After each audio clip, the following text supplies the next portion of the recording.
What's good, people? My name is Estadon. Obviously, we're here with Hip Hop Certifieds, the drive-by, and we're here with my man Ace. Hey, what's up? What's up? What's up? And this is the part two of our drive-by Yes, sir. with the incredible, immaculate Ace. You know what I mean? Ace, Thank the you. architect. Hey, thank you. Ace, the architect. That's Ace, the way the it's got to be, architect. because he's architecting movements and arts and so much more movements. You know what I mean? He's really architecting out here. So, you just give credits where credit's due. So, Ace, go ahead. Tell people who you are real quick for those that don't know. I know we already introduced you, but just want to make sure we get this on camera. Of course. I guess to just sum it up, dancer. I won't even call it like activism. I'll just call it movement. And then, yeah, just all around about the community, hip hop and black culture, minority culture based. So. That's beautiful. That's very important. These are very important topics for us to speak about, because ultimately it's affecting all of us, but specifically it affects certain communities, and us as hip hop culture and practitioners, we need to be able to speak on these things. So thank you for being here with me. Yeah, of course. Now we spoke on YYC, change YYC, which is very important. We spoke on a lot on the last podcast. I want us to get into the foundations of the culture. I know this is something we kind of touched on, but we didn't touch on it completely. But the foundations of hip hop culture. Tell me why that's important for you. Tell me, and what does it mean for the foundations of hip hop culture? What are those to you, and what does that mean to you? Yeah, I'd say for myself, the foundations to hip hop culture is understanding like the adversity and the struggle, and if not understanding it, having already lived it. So like for me, having already lived it and seeing it as like a way for me to make an artistic reflection of my reality, I feel like that's the most important part to it, and I feel like that should be the part with anyone regardless, right? Like whether you're a black kid coming from whatever neighborhood, like and just coming into like the hip hop culture more so just as like a dancer rapper base, or whether like you're more on the privileged side and you're like a white kid coming in, like it's something that you have to go at with a proper level of respect regardless. That's beauty. That's beautiful right there. You said the proper level of respect coming into it. It's like for anything. If somebody was to study architecture, for example, you would want to study the greats. Yeah. If you were gonna get into electricity, you would want to study Nikola Tesla. You're Yes, gonna sir. get into motor vehicles. You're gonna want to study Ford, and you want to study Tesla. Literally, you're gonna want to study these guys. If you're studying hip hop, you need to study the legends of the culture. Cool TJ Herc, KRS-One, the Black Panther Party. Yep. You gotta study Malcolm X. You gotta study African Bambaataa. Africa Yes. Bambaataa, the Zulu Nation. Yes, sir. That's you gotta know your history when it comes to what you're doing, especially where this comes from. And so, like you said, it's a proper level of respect, 100%. Yep. That's beautiful. I'm glad we're on the same page when that comes. It's incredible. And I think nowadays, more than anything, it's essential, because I think hip hop's kind of, in my view of point of things, hip hop is kind of veered away a little bit. It's kind of got into a lot of and some people are talking about how pharmaceuticals are a part of this as well, but just pushing a lot of that drug culture. You know what I mean? And I mean, we have a part to play in it too, especially myself as a hustler who's promoted hip hop music, but also selling drugs. But the stuff that I always promoted was always weed. That's something that I'm still an advocate for. And for us to, that's why I'm wearing these Somewhere in Canada shirts or hoodies. Shout outs to Chinook Custom t-shirts. And for us to continue, I'll go ahead and put a little description, a photo of the shirts and the hoodies. But basically, this is something that I'm still passionate about, because it's these laws were specifically made to target Black and Latino communities in the U.S., and especially here, Black and Indigenous communities. And so for us to start speaking out about that, but like I said, we have a part to play in that, because us as hustlers, we were pushing all the drugs. You know how all the music back in the 90s was all about drug dealing and selling this, that, and the other. And then it's not a surprise how we now get artists that are now popping pills. Yeah. You know what I mean? It's not a surprise. So what I mean to say that is like, I think hip hop kind of veered away from a lot of what it was originally intended to be.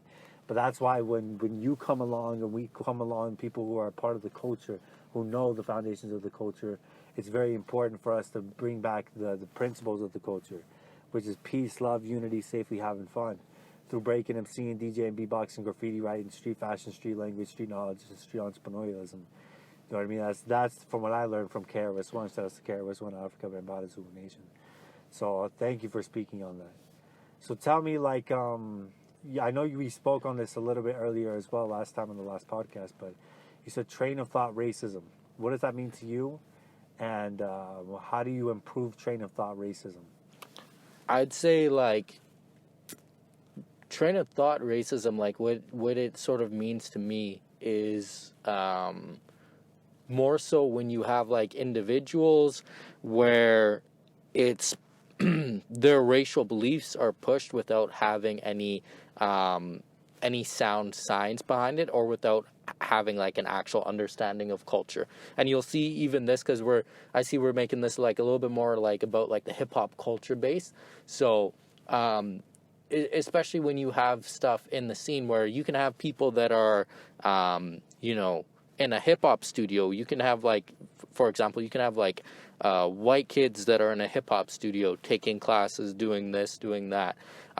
You can have like white rappers doing this, doing that, and then they will still have these, I guess these premeditated racial beliefs already in regards to like say black members that they would see in the community, right? Like you can still have people that are like in this, that are taking those classes, like I said, and then the moment that they exit that studio, say if they saw like a group of like black people, like, you know, Polynesians, even like,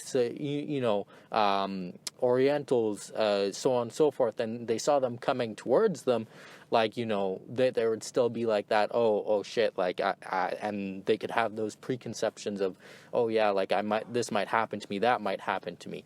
And how to improve that, I would say, is it comes back to education, the power of education. Like once you know the actual history, like a lot of people don't even know like Malcolm X, right? Like he didn't die because of the assassin, actually. So what happened with him was when because he was in the hospital for a while, and apparently like while he was in the hospital something happened, coincidentally enough, and then he passed away. And like I believe that it was his family that actually sued the U.S. government for that and won. And that's stuff that you can't find anywhere. But like teaching people about like cultural leaders, teaching people about exactly like what they're taking. Like how can you take a class? How can you want to rap? How can you want to be part of a culture but like not want to do the proper research for it? And that even goes towards being like a black individual just hopping in and not even like taking a look at our own culture too. So I'd say it really does have to verge on just like that that level of like knowing exactly what you're talking about, and also knowing who you are, and knowing like what the culture is, where it came from, and like a lot of the predecessors to it. That's incredible. And I hear you mention, tell me how important it is for you to represent your culture, where you come from, as a black person. Tell me how important that is for you. I'd say like, because at the end of the day, a lot of times people like to mix up.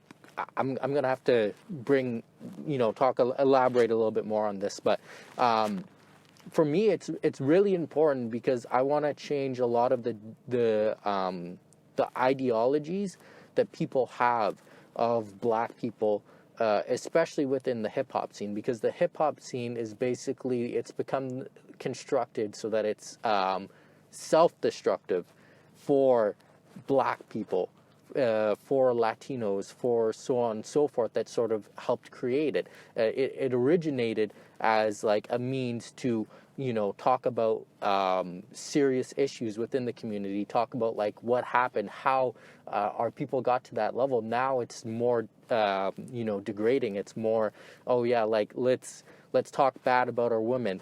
Let's talk about stuff that could get us like life sentences. Let's talk about Literally. let's talk about pushing hard like drugs, so on and so forth. So I wanna get to a stage where sort of like what Tupac did, you know what I mean? Like a newer version of Tupac almost, because it's just like, but still my own person. But he was able to still talk to that one demographic of, more of the thug nature, I guess you could say, or the thug side, but he was still very much like on that intellectual prospect. Like he could still communicate with both sides of the fence, understand both sides, and that's how he was so successful and why he was as big as he was.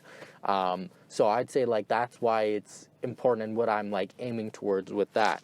And I'm even thinking about getting like or bringing back as a certain group that we'll perhaps talk about in future podcasts, but just having it much more focused and narrowed down than when it first came out. Are you speaking about Black Lives Matter?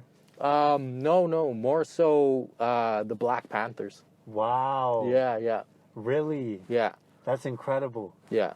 That's quite the movement right there. Yeah. So, because to be back in the community and start like giving free food, like lunches for people that need it. Exactly. Like community programs, education, the whole thing. Yeah. Whole sustainable community. As well as really. I haven't done that much research on the Black Panthers, so I'm still learning. Yeah. That's No. something I'm still learning about, like Huey P. And Fred Hampton, I believe, and what happened with him. Like I'm still learning. That's one movement that I'm still like I still haven't done all the research on. Yeah. No. I mean, of course, and I have like some individuals that were just thinking about certain options and everything like that towards. So it's a collective process, but it's something that we want to bring back, but bring back at another level. Have it at a level of education, of prosper, of even more ability to take less. You know what I mean? More to provide. Exactly. More ability to take less and more ability to provide more. That's incredible. And by that, I mean, a lot of times, and this is something that the Black community, especially with a lot of the stuff that's going on right now between like Africa and China too, a lot of speak on it. Yeah, of course. Like speak on it. Like this is huge. Like even with because there is almost like I'll say almost like a colonization process that's trying to occur there. Oh yeah, it's even happening here. Yeah. I would say it's even happening here, to be honest with you. And when it comes to China, do you know what I mean? Like I think we're starting to see a shift in superpowers. Yeah. A little bit. Where it used to be the U.S., but now we're starting to see the shift a little bit with China. Yeah. That's just my perspective on things. Yeah, of course. No, I mean, more. My point is more so just to the fact that like our people, my people, and especially like other minorities too, we reach a level where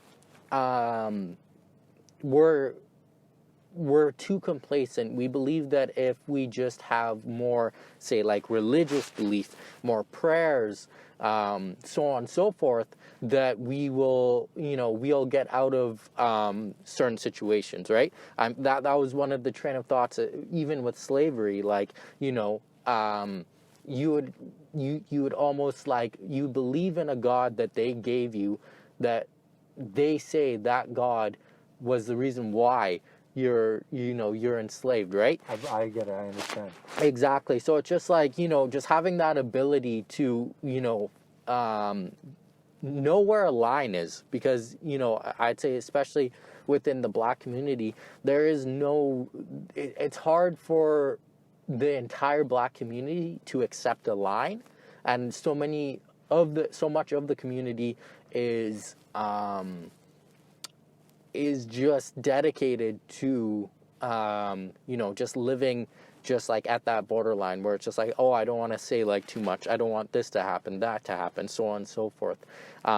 Where it's just like, if we stood up more, we would see a lot more benefit to that Right. as well. Well, and even to that point of like, we speak about religion, right? I know that's something that's we're probably pretty passionate about. It's something I used to think as well, like was given by the colonizer, right? Like the religion, especially Christianity, for example, is something that was given by the colonizer. But as I'm doing a little bit more research on religion nowadays, I'm starting to realize that maybe people like Jesus was black.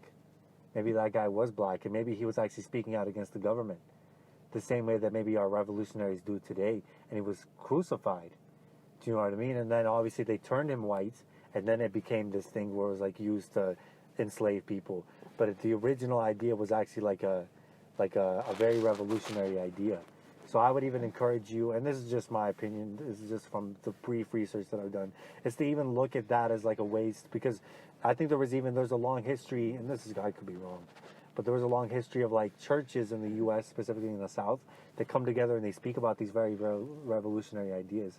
I get what you're saying though. You want to bring it back to the essence of what was happening before all that happened. When Africa, I'm assuming though, right? But is that what you're saying? Like you want the religion to be more based in African thoughts and African. Oh, no. What I'm saying is like, I just want to have like a line where it's just like, yeah, sure. I mean, still hold your religious beliefs, Right. no matter what they are. Like that's one thing that I don't believe anyone should change for anyone. Okay. Hold your religious beliefs, hold whatever sentiments that you have, but we have to realize that, and this was even one of the things that they found, like one of the commanders during like the Haitian Revolution, when they got out of colonization, they found, and I believe, like, to paraphrase for the quote, was that he said that a lot of the British, the French, and the Spanish colonizers, that there wasn't a line that they wouldn't cross. And there was nothing like too sacred that they wouldn't step on. I see. So don't hold your religion so high that it's like you're not willing to do that. Stand up for yourself. Exactly. So that totally makes sense. Don't weaken yourself by it. yeah, I totally get it. exactly. That makes And basically, to continue paraphrasing, like near the end of the quote, he was talking about like, if you're weak, then that's something that they'll take advantage of. And there's numerous even documents of like, Europeans coming over and then talking about indigenous culture like that, where they're like, oh yeah, they're such peaceful, loving people, so on and so forth. They'd be perfect to just, take advantage of. Wow, I so see. so it's just like and the religious beliefs are what held them there. You're right. I get what you're saying. The Yeah. religion itself is almost like a downfall. It's like the religion itself is like to hold this thing so sacred that it's like you're blinded by it. It's like, yeah, that in any situation is probably really bad. Yeah, well, You know what I mean? exactly. So it's just like, you want to keep whatever religious beliefs that you have, but you can't be so Blinded caught. by it. Yeah, exactly. You can't be so caught up in it to the point that you're not able to see what's happening to your people and realize that sometimes there's a time for like passiveness, and sometimes there has to be more action, and it has to be Exactly. like a line that can't be crossed. 100%. And you know what? And I would say that, like, I'd say even that on an individual level. Do you know what I mean? Like that on an individual level, for somebody to be able to, you know what I mean, to think critically, especially about certain situations. Like if I know I've met people that are very religious, right? You've probably met people that are very religious, and you just see how almost their behavior is, how they interact with people. Sometimes it becomes disrespectful, but they're just blinded because they're enamored by this religion or this idea of this religion, and it's ridiculous. For me, it's like, even on an individual level, I'd say it's for us to remain open-minded and for us to say, hey, like, this religion isn't the all, be-all, end-all of everything. Actually, there's different truths and all these different ideologies that we can learn from. So I know you're very focused on what's going on with you and your community, but I would say for anybody on an individual basis, that's very important. So I'm glad that you're speaking out about that. Yeah. So thank you for speaking out about that. Of course. Man, we have so much to talk about. I know, like, we spoke a little bit briefly about, like, starting a few different, like, ideas. I mean, you're somebody that I can tell is about action. You're an action guy. You think and you organize, and you're very well, eloquently presented in the way that you go about your ideas. It's not just a random idea that you think about. No, these are ideas that you thought about. Are there any specific books that you read that helped you along this journey?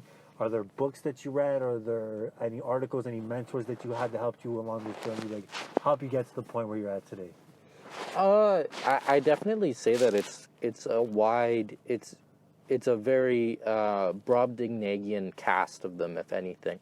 So like of course I take like influence from Malcolm X heavily. Any books specifically from Malcolm X? Was it the autobiography? Was it any like books about him? Was it movies? Was it just what you saw on was it like a documentary? It has to be a mixture of, because you can only extract so much from one particular source, Got right? it. So like, you can read a multitude of different books, but if that's the only source that you're going to, you're not taking a look at their life, how they lived it, how their struggle impacted their point of view, then that's missing components that you don't have when you're trying to do something yourself, right? So I'd say, again, it's just like it's a wide cast of Malcolm X, of Malcolm X, of even like others like Wolfgang von Goethe, like in terms of like just philosophy and actual books and everything like that. Of Nikola Tesla that you even brought up as well, but it's taking like influences and like seeing how like even someone from like a different culture, like say Nikola Tesla, and entirely different than activism, but still seeing how, because genius works in a particular way no matter what, and if you're able to find patterns within that, then you're able to enhance whatever you may be working on at that particular time. That's fantastic. I'm glad you have that open-mindedness and be able to take from different cultures and also apply it to what you're doing. I can see the way that you think about it. There's genius level in you. Do you know what I mean? I can see that. So it's like, and you're just very well thought out, methodical about the way you think about things, which is a very fantastic skill set to have. It's funny you mentioned Malcolm X, because Malcolm X is actually somebody that hugely inspired this channel, the whole company in itself, Hip Hop Certified. That's why we have an X on Certified. That's why my name was Sound. That's why there was Sound Movement with an X. That's why there's a STEM on Sound with an X. That's why I was Hip Hop Certified with an X. The whole X movement. That was entirely influenced by Malcolm X, because at a young age, when I was around 15 or 16 years old, I was starting to do research on my own culture, such as Latino culture, and realizing where I came from. And once I came to a realization of where I came from, it was really through the likes of Nas and his song Niger, and the little excerpt that was at the beginning of the music video that included Malcolm X. And it had a speech, or actually an interview with Malcolm X with like a white reporter. Mm-hmm. And he was speaking very eloquently and very straightforward about the plight of his people and the things he was experiencing. And so I came to realize that how important that was. I'm not sure what's going on around here, but I realized how important that was for me to learn at that time. And I realized that that was something that I was hugely inspired by at the time, and I wanted to continue that legacy of doing for oneself, right? And that's honestly my foundation when it comes to hip hop culture. I did a lot of research on Malcolm X. I did a lot of research on his speeches. I saw how great of an orator he was, how great he also did his own autobiography, how he got into Islam inside of prison, and he connected with the Nation of Islam and Elijah Muhammad, how he ended up going to Mecca, which was fantastic, and through his religion, he was able to find out that people from all likes of the world, all likes of the world, could come together under one ideology, and we could end racism finally through a similar belief. And then he came back from Mecca with that same mentality, and he wanted to even do more for his community, to connect what was happening with Africa and connect what was happening with the communist movement, and start connecting all these different movements. And so, and for us to ultimately reach peace and love, you know what I mean? For all of us at the end of the day, and that's my ultimate intent. Yeah. So I think like even just Malcolm X's story is in itself such an inspiration. So I'm glad you speak about that, because he's somebody that's a pillar in hip hop. You know what I mean? And not just hip hop culture, black culture, in life, you know what I mean? In life in itself as a human being. He's somebody that I would say definitely study and do your research on for Yeah, sure. of course. And then there's others, Gandhi, Martin Luther King Jr. On the hip hop side, like DJ Kool Herc, just like his train of thought of a way to create like a non-violent environment for like, you know, to ease gang tension and everything like that. So it's just like the biggest thing is being having the ability to take from anything and extract knowledge from it. You're only ignorant when you feel like you've already reached like a level that you don't need to do that. Exactly, where you don't need to learn anymore. Exactly. That's where we die at that point. Yeah. And I'm glad you're remaining open to it, and I love that about it, about you as a person, as a human being, remaining open to all these different ideas. There's something, I mean, this is just something I want to present, but just like economic empowerment in the hood. I want us to start teaching people how to own their homes, how to buy real estate, and how to improve their homes. Something that my father actually did. He was he is a Latino person. He looks very brown. He looks First Nations damn near.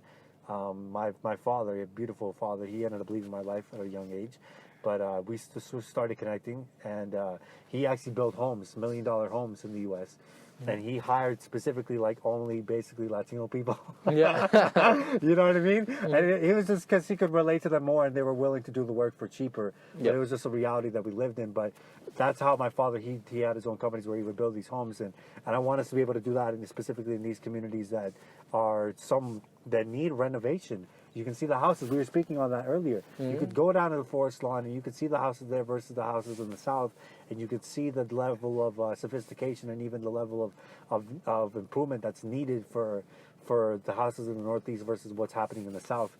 So I would love for us to start building on those ideas, and for us to start owning real estate in the hood, and for have the people of the community to own the piece of real estate that they're living in, and to be able to improve in it and be proud of where they live in. You know what I mean? And start building out those communities that need them the most. So I would love for us to start doing something like that. What do you think about that? That idea. No, definitely. I feel like that's one of the key components to elevating any people. So I as soon as you have like a strong hold of your financials, whether it's, you know, accounting, whether it's, you know, owning actual property, so on and so forth. But once you have a hold of that, that completely changes even the way that you can perceive racism, right? I always like to use this example. So if we're like, you know, if we're cruising down and then say we see an indigenous man just standing by the corner of the road, right? And he's like fairly like financially like unstable, not well, and then some white guy just sort of like walks past or whatever and then just makes like a very atrocious comment towards him, because he doesn't have anything to lose at that point. There's more of a chance for him to lash out and do something that could like end horribly, right? Absolutely. Whereas say if we see the same scenario, but we see an indigenous man in say like a Lamborghini Aventador J, and he's just chilling, and then some white guy just walks past the vehicle and him and says the same comment, you know, because he's already elevated himself to that status, he's not going to think anything of it. Like, it's just going to be like something that goes over to his head, because at the end of the day, he's still at a better point than him, because the way that racism works more effectively is by having it where you can be like, oh yeah, I'm financially better off than you, and you're also like, say, a darker skin shade.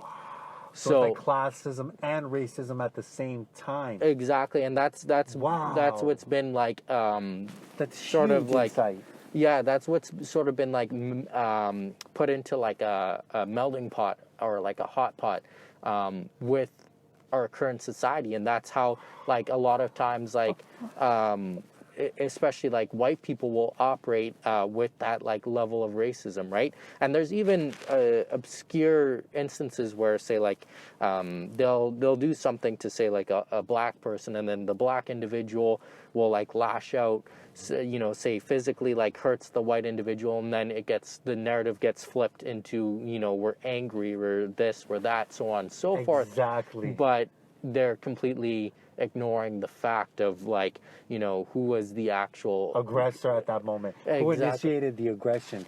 And I feel like, sorry to interrupt, but I feel like that's what happened in my case with Koi. With all due respect, I was one of, if not the only hip hop act that would go up there, Latino, and I would go up there and perform during those open mics. And they didn't like the way I was presenting myself there, and they started calling me an embarrassment and started talking shit about me. So when I went there with something on me, you know what I mean, and somebody started acting aggressively towards me, I acted in self-defense. That's what happened. I acted in self-defense. Somebody was acting aggressively towards me. They were uttering threats, and they were coming at me in an irate way. So I acted in self-defense, and I deterred an attack. Then the narrative got flipped because these people are the ones who own the building, and everybody there is with the red head and the pale skin, and I'm the one who's like just with the knife, and they're like, oh, well, you're going down, and you're going to be charged with assault with a deadly weapon. And now right there, now it's, if I get a criminal record, now I can't get a job, now I can't get insured, now I can't get a mortgage, now I can't get traveling. There's so much that goes with that. You got to think about how deep the criminal system is here. Imagine if I'm me with your skin, with your features. Oh, I don't know if I'm leaving that place alive. You know what I mean? Yeah. And imagine somebody who's even, you know what I mean? And it's just yeah. it gets the levels of it. It gets deep. Then somebody gets a criminal record. Imagine if that person doesn't have, because luckily I had funds. I don't know if I should even be speaking about this, but luckily I had funds to pay for a lawyer. But imagine if somebody who's in that same situation, who was targeted by systematic racism on a deep level, their parents don't have shit. Now they can't pay for the lawyer. If you don't have anything, you can't pay for a lawyer. So now you got to go up against this massive system without a lawyer. I didn't ask you if you're racist or not. Why are you telling me that? You know what I mean? It's like, no, you clearly are, and your employees here are telling me that you guys in a racially implying way, and I know that. But anyway, I'm just gonna speak on that real quick because it's the truth. Yeah, no, definitely. And He said that. He's like, you guys come in here and you embarrass us. And I was like, really? Who is you guys? I was like, that's really interesting for someone to tell me that. I thought it was ridiculous. You know what I mean? So anyway, that's why I'm like, it's ridiculous. Yeah. But it's happening every day. Yeah, and that's the sort of issue that I brought up previously when we talked about, is when you're dealing with white individuals, especially, you have to bring almost purely logistical facts to the table, because anything that's anecdotal, anything that is anything other than the derived facts that they like to take, that a lot of times may have their own idiosyncrasy within, they don't acknowledge it. Yeah, they don't acknowledge it. They don't realize exactly how deep it is, right? So again, it's they use that sort of lack of connection. They use like especially the finances in of itself to really create like this whole sphere of racism, and have like this level of superiority. Because at the end of the day, even in terms of a lot of our like modern society, what a lot of people don't know either is that it was actually the Moors. And of course, when we're talking about Moors, a lot of times people originally go more towards like those of like Arabic descent, but in particularly a lot of the ones that sort of brought in mathematics, that brought in architecture, that brought in all of this stuff that brought us out of the Dark Age. It was more from like the West African side itself. So we're talking about actual like dark-skinned individuals that sort of, again, brought us out of the dark ages.